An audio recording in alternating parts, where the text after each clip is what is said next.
So it's easy to understand that there are things that you don't want, and it's relatively easy to understand that the clearer you are about what you don't want, the clearer you are about what you do want. But the thing that is tricky is that if you have been over time, or even over a brief amount of time intensely, if you've been specifically, and intensity and specificity are the same things. In other words, the more attention you give, the more specific you get. And the more specific you are, then the more powerful your point of attraction is. Let's say that someone did something that bothered you, and you noticed it, it bothered you, you took the hit, you didn't like it, but you didn't leave it there. You thought about it longer. In fact, you stewed over it. You brooded over it. You pondered it. You seethed over it. You thought about it. You felt the offness of it. Initially, you felt the I don't want thisness of it, but you didn't leave it there because you've forgotten how powerful you are and you've forgotten about the construction of these pathways.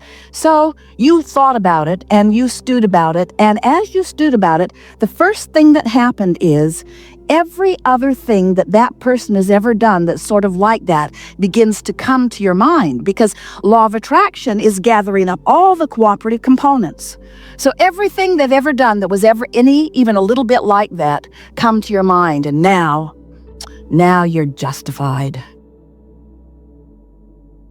You explain to yourself and some innocent bystander that walks into your experience, I'm not making this stuff up. You say, I'm not making this up.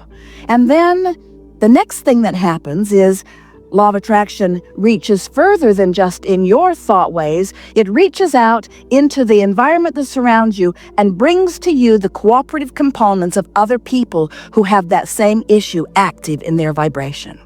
And now you've got a real festival going.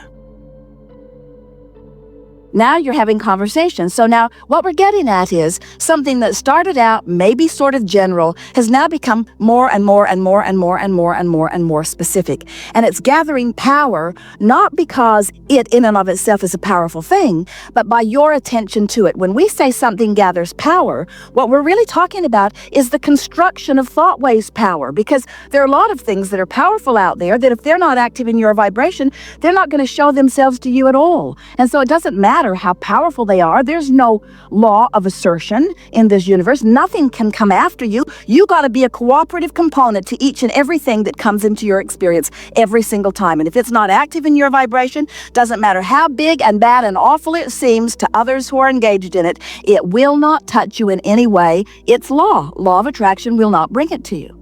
So you've got this active thing going on, and as it's active, you're feeling it, and the more you think about it, the more specific it gets. So here's the thing that we want you to hear. You started out with a sort of general negative thing, but because you were not diligent about your thought, or maybe even knowledgeable about the power of your thought, you focused on it and you got increasingly specific about this thing that you do not want. And as you got increasingly specific about this thing you do not want, it gained power, it gained attraction power to you. So now you really know what you don't want. So then some bright-eyed, bushy-tailed, non-physical source energy shows up in your experience and says, you create your own reality. And you really want to think about what you want. And when you know what you don't want, you know what you do want. And if you've got something really specifically, therefore really powerful going on in your experience, your response to us is you would like to punch our lights out, because you can't all of a sudden get specifically positive when you've been specifically negative. So the point that we're making, that we really want you to hear, is you constructed a pathway that's really dishing out the goods to you. And the more it dishes them out, the more justified you feel in talking about them, in explaining them, in observing them, in blogging about them, in going to those intervention places about them. In other words, the more you don't want it, the bigger it gets. The bigger it gets, the more it comes. The more it comes, the more you give your attention to it. The more you give your attention to it, the bigger it gets. The bigger it gets, the more it comes, because you've built the pathways. So what we're suggesting is that rather than letting an unwanted event train your vortex, train your vibration away from the vortex, train your vibration into compliance with unwanted things, where you just sort of go along with it because it's happening. We want you to be aware that you have the power of focus. And we want you to be aware that when you know what you don't want a little bit, you put its equivalent in your vortex. So when you sort of don't want something, you sort of want something, and that sort of wanted thing goes into your vortex. It's equivalent. It's the specifics of what you do want are equivalent to the specifics of what you don't want, and other way around. So we want to say to you, you can let unwanted things train your vibration into a match with what you don't want, and law of attraction will show you the evidence of where you are. Or you can let the vortex, which is a holding place for all things wanted, train you into a vibrational frequency, and the manifestation of those wanted things will show themselves to you. If you will accept the creation of your vortex, if you will accept the creation of the unwanted things, if you will accept that they are being created by your attention and therefore by your creation of thought waves, if you will accept that they are being created long before they manifest, and you will pay attention to how you feel during the creation process, two things will happen. Two really good things. One so much better than the other, but we're in disagreement with you about which one is the better thing. Two things will happen. One thing is sure, the manifestation of what you're focusing upon the most will happen. It will happen. It's law. It will happen. It's a done deal. It's a sure thing. It will happen. You will get what you are vibrationally active about. Better said, you're getting what you are vibrationally active about. So one thing, it will manifest. But the other thing is, and this is our favorite part of all of this, is that when you accept that this vortex is spinning and that this vortex contains the I know what I do want part of everything that you've been living. When you accept that and you let that vortex train you into vibrational compliance or alignment, then every step of your journey, even before the manifestation begins to reveal itself to you, is fun. It's pleasurable. You're frisky, you're full, you're inspired, you're enlightened, you feel that energy, you feel that enthusiasm, you feel that passion. You feel what a creator feels when you're moving in the direction of who you really are. So we want to remind you that the emotions that you feel are nothing more than, and oh, is it ever important what they are? They are nothing more than your indicator about whether you're moving down a thought pathway towards something unwanted or whether you're moving down a thought pathway towards something that you are wanting. In other words, every time you feel negative emotion, it always means the same thing. You're moving toward unwanted and away from wanted. Every time you feel positive emotion, it means you're moving toward wanted and away from unwanted. In other words, you're the focuser of all of that, period. There is no getting around it. Years ago, Jerry found a book. It was called Think and Grow Rich. As he read it, he felt on fire about it because it taught him things that he did not consciously know that he knew. And as he read the book, it left many questions for him. Sometime after Jerry and Esther began their work with us, Jerry was making a presentation, a lecture in Phoenix, and a crowd about this size was listening to him telling a story from the book. And as Esther was sitting in the audience, new to Abraham, not new to Think and Grow Rich, not new to Jerry,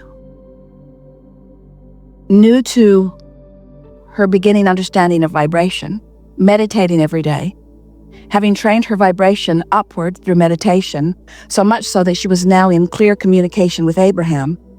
As Jerry told this story that Esther had heard him tell many, many times, she felt herself infused with the energy of something unknown to her. And she found herself having to cling to her seat in order to be seated. And then she realized that she was receiving some sort of energy from someone similar to what Abraham is, but different, pointedly different. And then Esther realized that Napoleon Hill was blowing and flowing through her. Tears running down her face of his appreciation for Jerry's presentation of something from his groundbreaking, record-breaking, powerful book.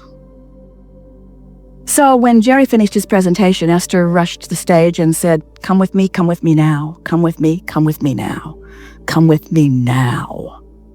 As she dragged him to the car in the parking lot, where Jerry sat and visited for an hour or more with Napoleon Hill.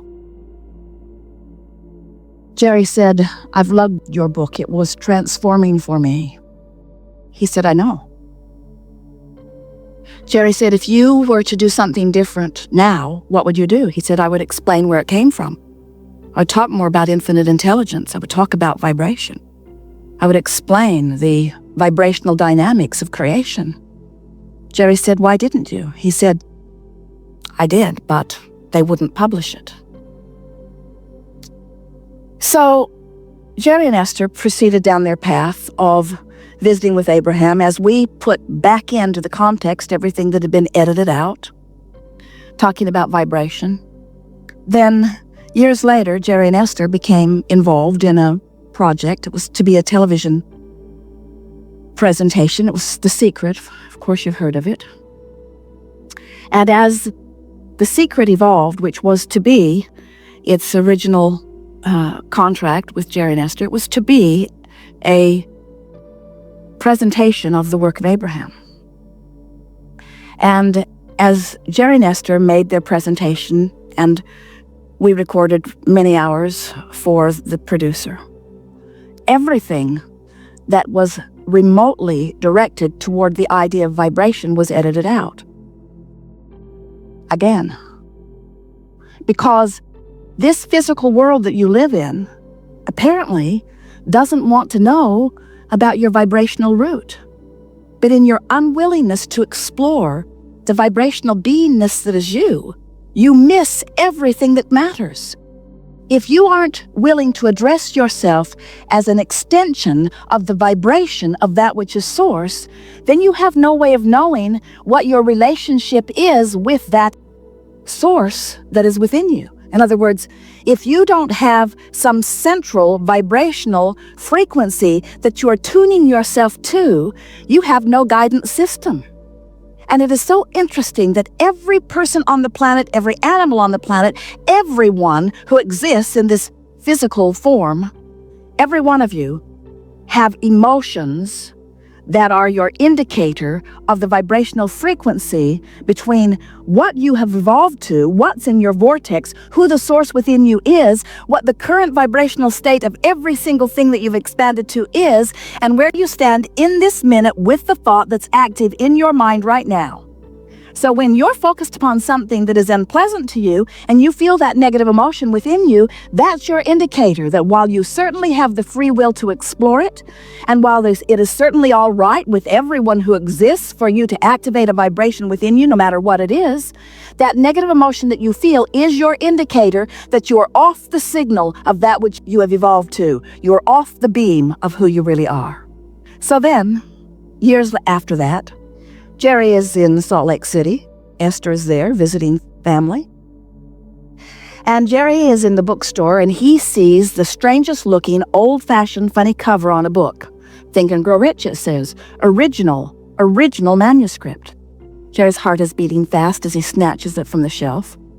He buys it, and then he buys the version that he had been reading through the years, took it back to his hotel room, and while Esther is visiting with family day after day, Jerry is in the hotel room going through the book line by line by line, marking what's in each book.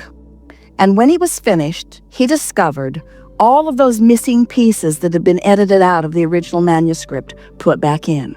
You know what they are?